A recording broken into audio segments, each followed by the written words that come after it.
even if life throws you into the shit, I think you just have to come back. I've never been on a diet or anything, but generally I like any stuff. You always want to be beautiful, you want your skin to be without any blemishes, and everything is like that only.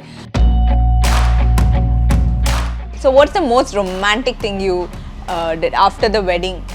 No, that cannot be said. Okay, something which could be said. So mentally, physically, gully. And then obviously what happens to the mind. So at that time really he says, "Enna un prachana?" பேசிட்டே இருந்தா it will just get cleared in my mind and then okay போய் எல்லாத்தையும் விடு வா போய் தூங்கலாம். Hello Ritz viewers, today we have Shree Durga with us. Hello ma'am, how are you? I'm doing great. How are you doing? I'm good. I'm so excited to meet you because this is going to be a different conversation for me altogether, because I think you're the right person to explain this. Oh, I just wanted to ask straight into that. How to stay young, because you know, I know a lot of people would have told you this from we've been watching you, like from we were like this and I'm here sitting right next to you now. So but I couldn't find a single difference from then to now. So how do you stay young like this? Truly I would say it's God's grace. And I have never even thought, when you see yourself in the mirror, you always want to be beautiful, you want your skin to be without any blemishes, and everything is like that only. But I never thought I would even remain this way. Okay. I don't even, you wouldn't expect that, right? Yeah. But it is like truly God's grace. If you are really asking this as a question, and I really did, yes. I really wanted to know. Tell me, what do you follow? What do you eat? What is your routine to stay like this? I wouldn't say it's my routine, okay? My way of life is this from my childhood again. Because even when I was in my school, I used to go to the shoots after my school, or maybe half a day after school. I used to go to shoots. I was just the same. I used to carry one lunch box. Even now I do that only. Yeah. So I used to carry one lunch box, maybe with one vegetable and with one rice. Either, mostly it would be curd rice, I'm telling you. Mostly it is curd rice and or paripasadam, dal rice or something like that. Maximum I try not to eat outside because I don't like that taste. Initially it was that way. But after then I realized, okay, only the home food gives you a lot of energy and power inside you. Home food is always cooked with lots of love, lots of care. Lot of care. I wouldn't blame the food which has been got outside. I'm not saying that way, but Extra care is taken here. Extra care is taken here, and when they do it for a large number of people, you cannot ask them also to be this way, that way, not that. With food, it is this. And otherwise, I think even if life throws you into the shit, I think you just have to come back. Why I'm saying this at this point is, I have not cried, or it's not that I have not felt bad, or it's not that I have not been into depression or nothing like that. Everyone goes through everything. There is a point where more than anything, or more than any struggle or any betrayal or whatever, you are more important. When you are more important, you will start doing stuffs for yourself. For that, I think the base is this, because it nourishes your body, your food. It's not that I don't go to a pizza corner or something like that. I also eat. I eat all cuisines, and I'm a very foodie. I like to experiment new stuffs. Sometimes it doesn't suit my gut, but I'll have an antacid or something and then I'll again patch it up. But I like to try new stuffs, new cuisines also. But I think you have to have yourself as a priority. Yeah, talking about that, how important is to prioritize yourself? Because a few years back, this awareness was not there. Only now, normalizing this thing like self-care or self-love, only now they are normalizing all this. So how important is to prioritize yourself first? That is the key. It's not how important, that is the key. When you love yourself, you get everything on your way. Whatever is needed on your way. It is a very large topic. It might sound like, how will this happen? But no. Once you start doing it, you get used to it, you practice it in your daily life. That is what I said. This is my way of life. I have never been on a diet or anything, but generally I like any stuff which is natural. If it is too much of a masala or if it is of too much of a spice, I cannot have it. My system doesn't digest it. Even not now, as you say, no, now we know everything. We really pick and choose and eat, and this will do this thing for me and that will do that thing for me. Before it wasn't like that. But even at that time, if you give me a very high masala kurma or something, I cannot have that. That doesn't suit my taste bud. It will not even go inside. Then only it will start working in my body, right? It will not even go inside.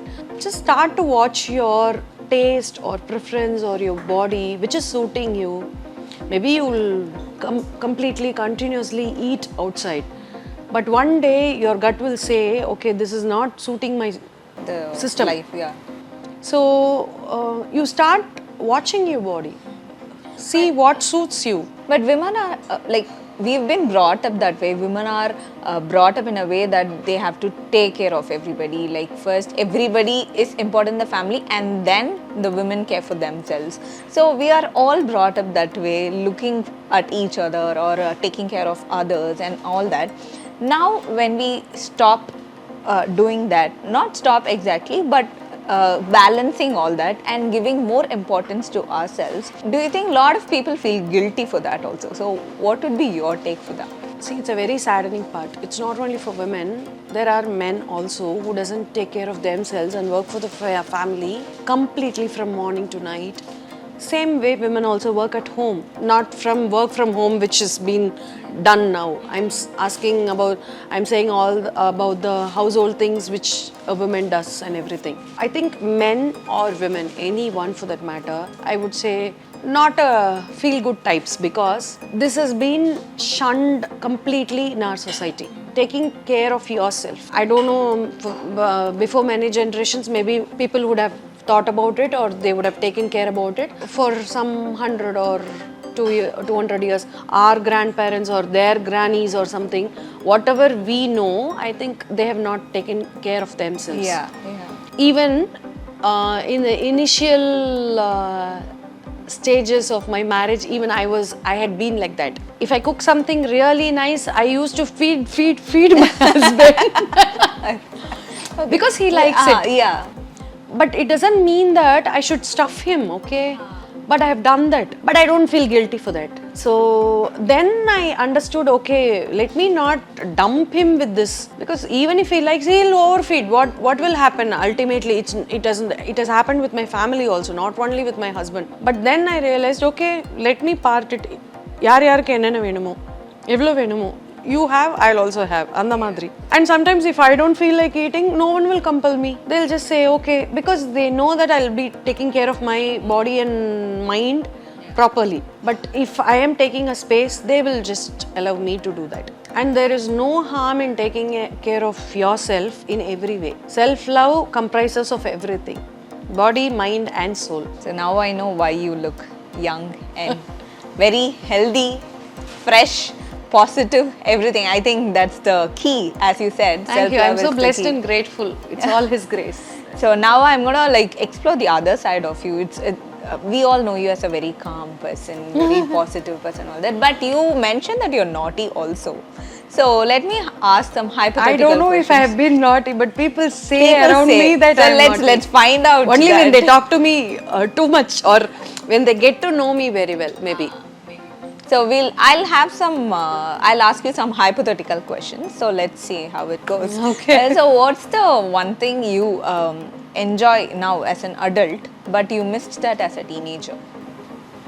Love. Oh, really? So how special is it now? Of course, now I'm getting it everywhere, right? Uh-huh. So, even as a child or a teenager, I was missing that. So are you a romantic person? Yes, very much. Very much. So what's the most romantic thing you did after the wedding? No, that cannot be said. Okay, something which could be said. A lighter version of the romance. I'm not getting anything I in my can see head. you blush. I'm not getting anything in my head actually. I think I've got this short-term memory now. No. I know you will remember. It's not like I don't, I always do this. It's a lot of small things actually, you know. That is what I'm about to say. Because I don't really look for a circumstance or a situation or a particular special day to do something. I do it every now and then if I feel to. That's all. It's not only with romance, it's with everything. Love is in the air, so you don't have to be very specific about a time or a particular special day and this time, that time. No. Anytime, Anytime. anywhere, everywhere. Even in a small gesture, you can just be romantic, you can be loving, you can be caring. What is the one gesture you like when your husband does? Like, it could be a small gesture, but when he does that, you feel, wow, abdi.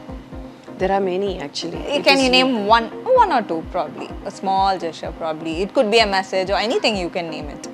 I wouldn't say it's a small, it's really a big thing because I very rarely get really very confused. Really. I mean it. Very confused. There are too many inputs in my mind and I know what has to be done, what shouldn't be done or whatever, anything. Or sometimes I really get pent up with all the work. It becomes too intricate for me to even think at that time. Okay? It becomes, because sometimes it is like, it's a very tiring day or maybe you would have done lots of stuffs during the day and then your body is also very weak at that time because you have to rest. At the same time, you will have loads of work to be completed. So mentally, physically gully. And then obviously what happens to the mind? It will start eating up all the... So at that time, really he says, "Inna un prachana." What is your problem? No, I'll say, it has to be completed by tomorrow or day after. We don't have time, no. See, if we have time, we can just relax. Otherwise, it has to be done, no. It has to be done, no. Seri paathukalam, we'll find a way out. What is your problem? Why do you really screw up yourselves or really put so much pressure on you? I do this very rarely, but really, I really torture him with that. கம்மியா பண்ணாலும் பெருசா பண்ண அந்த மாதிரி. அது எப்போ ஒரு வாட்டி நடக்கிற ஒரு சம்பவமா இருந்தாலும் but he balances மனுஷன் it very பாவம். He balances it superbly. Like if he talks to me for some 5 minutes, less than 5 minutes, I'm just சும்மா saying. பேசிட்டே இருந்தா it will just get cleared in my mind and then okay போய் எல்லாத்தையும் விடு போய் தூங்கலாம். இது போதுமே அப்படின்னு அந்த லெவலுக்கு ஆயிடும். Because if something has to be done particularly on that day, on that time, அந்த மாதிரிலாம் இருந்ததுன்னா என்னால் அதை முடிக்க முடியல, சும்மா உட்காந்து முடிக்காம இல்லை. But if I had really been very busy, அந்த மாதிரி இருந்ததுன்னா he'll just say, and that is really, really, it means a lot to me. ஏன்னா அந்த மாதிரி நேரத்தில் ஒரு கிளாரிட்டி கொடுக்கறது you needed the most. ரொம்ப அது அப்படின்ற மாதிரி it's a big sigh of relief. Otherwise it is like so intricate and very intimidating actually. ஐயோ இது பண்ணணுமா, ஐயோ அப்பா அது பண்ணணுமா, ஐயோ அப்பா அது பண்ணணும் அப்படின்ற மாதிரிலாம். At that time I really feel what is happening to you, Durga. So right time he'll enter and like cool. Nice. I think if it is comfortable, you will be stylish. Suppose I'm standing in the scorching sunlight and I'm shooting, so I have to protect my skin. Maybe I'll wear a sunblock and then பேசுறதுக்கு பதிலுக்கு ரொம்ப நேரம் ஆகாது.